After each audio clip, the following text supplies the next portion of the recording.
નમસ્કાર મિત્રો, આજે આપણે આ વિડીયોમાં ગુજરાતી વ્યાકરણ અલંકાર એટલે શું અને તેના પ્રકારો વિશે વિસ્તૃતમાં માહિતી મેળવીશું. સૌપ્રથમ અલંકારનો અર્થ જાણીએ. સામાન્ય રીતે અલંકારનો અર્થ આભૂષણ એવો થાય છે. જેવી રીતે આભૂષણ વ્યક્તિના સૌંદર્યમાં વધારો કરે તેવી રીતે અલંકાર ભાષાના સૌંદર્યમાં વધારો કરે છે. અલંકાર શબ્દ એટલે અલમ વત્તા કારનો બનેલો છે. અલમ એટલે પર્યાપ્ત અને કાર એટલે કરનાર. એટલે કે કશું ઉમેરવાનું બાકી ન રહે એવી પૂર્ણતા લાવે તે અલંકાર. ભાષામાં રસયુક્ત વાક્યને અલંકાર કહે છે. અલંકારથી ભાષામાં રમણીયતા જન્મે છે. અલંકારના પ્રકાર જોઈએ તો અલંકારના બે પ્રકાર છે, શબ્દાલંકાર અને અર્થાલંકાર. તો શબ્દાલંકાર વિશે સમજીએ કે શબ્દોને આધારે રચાતા અલંકારને શબ્દાલંકાર કહેવાય. આ અલંકારમાં શબ્દોની ગોઠવણીને આધારે ભાષાના સૌંદર્યમાં વધારો થાય છે. હવે શબ્દાલંકારના પ્રકારો જોઈએ તો તેમાં પહેલું છે વર્ણાનુપ્રાસ એટલે કે વર્ણ સગાઈ. વર્ણ એટલે અક્ષર અને પ્રાસ એટલે તાલમેલ. વર્ણ સગાઈ એટલે એકના એક શબ્દ સાથેનો સંબંધ. એક જ પંક્તિમાં કે વાક્યમાં એકનો એક વર્ણ શબ્દના આરંભે બે કે તેથી વધારે વખત આવે તેવા અલંકારને વર્ણાનુપ્રાસ અલંકાર કહેવાય. તો તેના ઉદાહરણ જોઈએ. પહેલું વાક્ય છે સાગરે ભાસતી ભવ્ય ભરતી. તો અહીંયા દરેક પહેલો શબ્દ ભ આવે છે. એવી જ રીતે બીજું છે કાશીમાએ કામ કાઢ્યું. તો ક મૂળાક્ષર આવે છે. ધનતેરસે ધન ધોઈને સજ્યા સોળા શણગાર. તો ધ શબ્દ આવે છે. તો આવી રીતે જે વાક્યમાં એકને એક વર્ણ વધારે વખત આવતો હોય તો આને વર્ણાનુપ્રાસ અલંકારનું વાક્ય કહેવાય. અહીંયા આ વાક્યમાં સ આવે છે. એવી જ રીતે આ વાક્યમાં પનો ઉપયોગ છે. એને પછીનામાં પણ પ આવે છે. અને આ વાક્યમાં લગ્ન લગાડે આગ છે તો એમાં લ શબ્દ આવે છે. તો આવા જે વાક્યો હોય એને વર્ણાનુપ્રાસ અલંકાર કહેવાય. બીજું છે શબ્દાનુપ્રાસ અને યમક. તો એના વિશે સમજીએ કે એક જ પંક્તિ કે વાક્યમાં એક જ શબ્દ સમૂહ અથવા સરખા ઉચ્ચારવાળા શબ્દો એક કરતાં વધારે વખત આવે અને દરેક વખતે તેનો જુદો થાય તો એને શબ્દાનુપ્રાસ અથવા યમક અલંકાર કહેવાય. તો એનું ઉદાહરણ જવાની. તો જવાની છે. તો અહીંયા બે શબ્દો છે પણ બંનેનો અર્થ અહીંયા જવાની એટલે યુવાની અને આ જવાની એટલે જતી રહેવાની. તો આમ અલગ એનો અર્થ છે. બીજું વાક્ય છે તપેલી. તો તપેલી છે. તો અહીંયા તપેલી એ વાસણ અને તપેલી એટલે ગરમ થયેલી છે. ત્રીજું વાક્ય મેં અખાડામાં જવાના ઘણીવાર અખાડા કર્યા. તો અહીંયા અખાડો અને આ અખાડો એટલે તોફાન. ચોથું જે વાંચે ચોપડી તે ચોપડી ચોપડી ખાય. તો આ ચોપડી એટલે પુસ્તક અને આ ચોપડી એટલે કે ઘી ચોપડીને ખાય એમ. થયા પૂરા બેહાલ સુરત તુજ રડતી સુરત. તો આવી રીતે દરેક વાક્યમાં એકને એક શબ્દ બે વખત છે પણ એનો અર્થ અલગ હશે તો એને યમક અલંકાર અથવા શબ્દાનુપ્રાસ અલંકાર કહેવાય. આગળ ત્રીજું છે આંતરપ્રાસ. પ્રાસ સાંકળી. એને સમજીએ.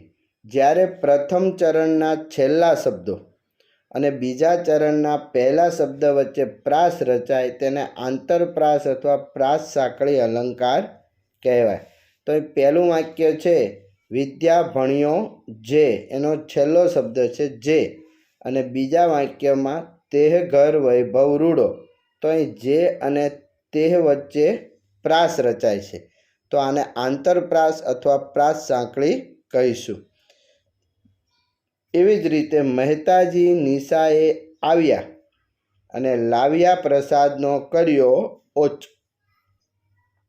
ત્રીજું છે જાણી લે જગદીશ શીશ સદગુરુને નામી. ચોથું ઘર પધાર્યા હરિગુણ ગાતા વાતા તાલ સંગને મૃદંગ. તો આવી રીતે પહેલા વાક્યમાં છેલ્લો શબ્દ અને બીજા વાક્યમાં પહેલો શબ્દનો પ્રાસ મળે એને આપણે આંતરપ્રાસ અથવા પ્રાસ સાંકળી અલંકાર કહીશું. ચોથું છે અંત્યાનુપ્રાસ અલંકાર. એને સમજીએ. દરેક ચરણને અંતે સરખા ઉચ્ચારવાળો શબ્દ આવ્યો હોય ત્યારે અંત્યાનુપ્રાસ બને છે. તો જોઈએ. પહેલું છે જેની જશોદા માવલડી ચરાવે ગાવલડી. બીજું છે ના હિન્દુ નીકળ્યા ના મુસલમાન નીકળ્યા, કબરો ઉઘાડીને જોયું તો ઇન્સાન નીકળ્યા. ત્રીજું છે લે કવચ કુંડળ હવે આપી દીધી, મેં જ મારા બે હાથ કાપી દીધા. ખુદા તારી કસોટીની પ્રથા સારી નથી હોતી, જે સારા હોય છે તેની દશા સારી નથી હોતી. તો આવી રીતે દરેક ચરણને અંતે સરખા ઉચ્ચારવાળો શબ્દ આવે તો એને અંત્યાનુપ્રાસ અલંકાર કહેવાય. જે અહીં બીજા ઉદાહરણ જોઈ સમજી શકાય. હવે પછી છે અર્થાલંકાર અલંકાર. શબ્દના અર્થના આધારે ભાષાના સૌંદર્યમાં વધારો કરતા અલંકારને અર્થાલંકાર કહેવાય. એમાં પહેલું છે ઉપમા. જ્યારે કોઈ એક વસ્તુને કોઈ એક ખાસ ગુણ કે બાબત અંગે બીજી વસ્તુ સાથે સરખાવવામાં આવે ત્યારે તેને ઉપમા અલંકાર કહેવાય. તો જોઈએ કે દમયંતીનું મુખ ચંદ્ર જેવું સુંદર છે. તો અહીં દમયંતીનું મુખ છે એને ચંદ્ર સાથે સરખાવેલ છે, તો આને ઉપમા અલંકાર કહેવાય. એ અહીંયા સમજાવેલું છે કે ઉપમેય એટલે જેની સરખામણી કરવામાં આવે તે, ઉપમાન એટલે જેની સાથે સરખામણી કરવામાં આવે તે, સાધારણ ધર્મ બંને વચ્ચે રહેલ સમાન ગુણ, અને ઉપમાવાચક શબ્દ તો સરખામણી દર્શાવનાર શબ્દ. તો આની અંદર આવા શબ્દો સરખામણી માટે આવી શકે જેવો, જેવા, જેવી, સા, સી, સુ, સા, માફક, પેઠે, જેમ, સમૂહ, સરખું, સમોવડું, સમાન, સમાણું, તુલ્ય, સાદૃશ્ય, સરીખું, જેવડું, પ્રમાણ, વધ, તેમ, તણા, કેરા, કેરી અને કેરું. એના આપણે ઉદાહરણ સમજીએ તો મહુડા માયા ઉતારતા યોગી જેવા લાગે છે, ભર્યા કદમ ભૂમિમાં નવજન સા ડોસલા. તો અહીંયા આવા શબ્દોનો ઉપયોગ થયેલ છે જે સરખામણી દર્શાવે છે. અનિલસિંહ જટ ઉપડી સાંઢણી, સાવ બાળકના સમૂહ છે આ નગર, વ્રજ સમણા ગઢને તપાસીએ. તો આવા શબ્દને આધારે ઉપમા અલંકાર ઓળખી શકીએ. બીજું છે એમાં અનન્યવય અલંકાર. ઉપમેયની સરખામણી કરવા યોગ્ય ઉપમા ન મળે ત્યારે ઉપમેયની સરખામણી ઉપમેય સાથે જ કરવામાં આવે તો એને અનન્યવય અલંકાર કહેવાય. તો જોઈએ કે ગાંધીજી એટલે ગાંધીજી, તો ગાંધીજીની બીજા કોઈ સાથે સરખામણી ન થતાં એમની સાથે જ સરખામણી છે એટલે ગાંધીજી એટલે ગાંધીજી. એવી જ રીતે મા તે મા, અબળાની શક્તિ તો અબળા જેવી, હીરો તે હીરો, મનેખ જેવા મનેખને કપરો કાળ આવ્યો, ટંડેલા ઈ ટંડેલાય, દાદાજી એટલે દાદાજી. તો પોતાની જ સાથે સરખામણી હોય એને અનન્યવય અલંકાર કહેવાય. આગળ છે હવે એમાં રૂપક અલંકાર. તો ઉપમેય અને ઉપમાન એક જ હોય એમ બતાવવામાં આવે ત્યારે રૂપક અલંકાર બને. આ અલંકારમાં એક વસ્તુને બીજું વસ્તુનું રૂપ આપવામાં આવે છે. એક વસ્તુ જ બીજી વસ્તુ છે માની લેવામાં આવે છે. દાખલા તરીકે ચર્ચા એ લોકશાહીનો પ્રાણ છે, તો ચર્ચા છે એને લોકશાહીનો પ્રાણ માનેલો છે. બીજું છે બપોર એક મોટું શિકારી કૂતરું છે, ડોલતો ડુંગર તો અમારો સસરો જો, પુલ નીચે વહેતી નદી તો સાચુકલી માં છે, મારે મન લાઇબ્રેરી લોકશાહીનું મંદિર. તો આવી રીતે આ બધા શબ્દો છે એને આ શબ્દો સમાન માની લીધેલ છે. આને રૂપક અલંકાર કહીશું.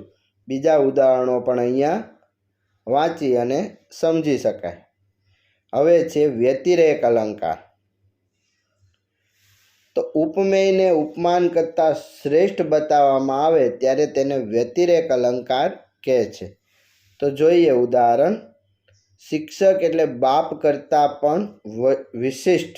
તો શિક્ષકને બાપ એટલે કે પિતા કરતાં વિશેષ બતાવેલ છે. બીજું છે એનું અંગ કમળથી એ કોમળ છે. તો એનું અંગ છે કેવું છે? તો કમળ કરતાં પણ કોમળ છે. રાજુની ગાળો તો તેને મધથી એ મીઠી લાગતી હતી. તો રાજુની ગાળની સરખામણી મધ સાથે કરેલ છે. તો આવા અહીંયા બીજા ઉદાહરણ આપેલ છે. હવે પછીનો અલંકાર છે ઉત્પ્રેક્ષા અલંકાર. જ્યારે ઉપમેય અને ઉપમાન બંને એકરૂપ છે એવી સંભાવના વ્યક્ત કરવામાં આવે ત્યારે ઉત્પ્રેક્ષા અલંકાર બને. આ અલંકારમાં એક વસ્તુ બીજી વસ્તુ હોવાની શંકા કે કલ્પના કરવામાં આવે છે.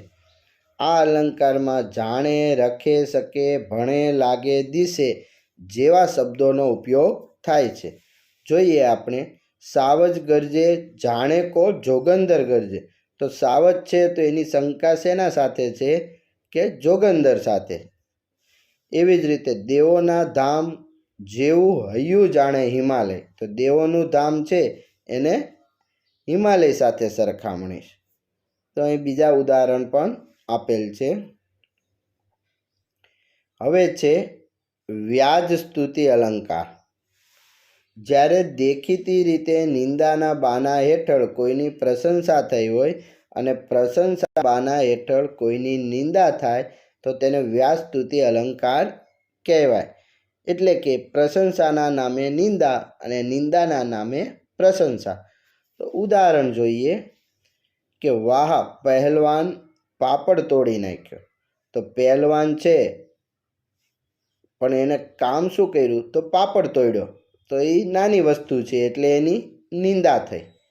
દોડવામાં હું હંમેશા પહેલો જ રહેતો, પાછળથી ગણાતા. તો પહેલો પણ ક્યાંથી? તો છેલ્લેથી. એટલે એ પણ નિંદા કરવામાં આવી. તો આવી રીતે પ્રશંસા કરેલી હોય પણ એમાં નિંદા છે. હવે પછી છે શ્લેષ અલંકાર. એક જ વિધાન કે કાવ્ય પંક્તિમાં અનોકારથી શબ્દ પ્રયોજાયો હોય અને તેને લીધે વિધાન કે કાવ્ય પંક્તિના એ જ કરતાં વધારે અર્થો થાય તેને શ્લેષ અલંકાર કહેવાય. ઉદાહરણ. તમે પસંદ કરેલું પાત્ર પાણી વગરનું છે, રવિ નિજ કર તેની ઉપર ફેરવે છે. તો આવી રીતે અહીંયા બીજા ઉદાહરણ પણ આપેલ છે.